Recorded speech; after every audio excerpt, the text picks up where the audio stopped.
YouTubers, it's Chucks here. I'm actually building this Zonestar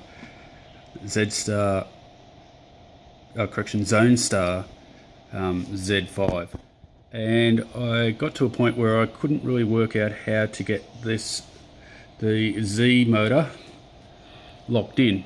So what I've done is I've put some plastic, melted plastic, hot glue stick in there, and now I can actually just connect it straight in, and I've got nothing to worry about, and it makes it a lot easier than trying to fiddle around with it. Anyway, that's one great little tip for you on putting your 3D printer Z motor into position, and your Z stop, which is right there.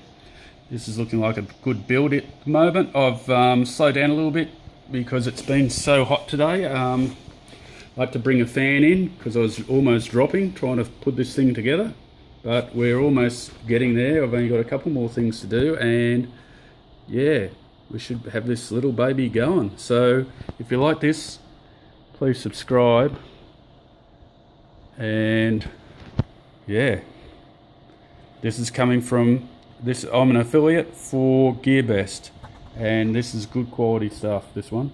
Okay, see ya. And it's reasonable price too. It's only at $260. $260 is easy money. And then if you wanted to upgrade, $280, you can get the dual head, and you can do anything you want. Okay, see ya.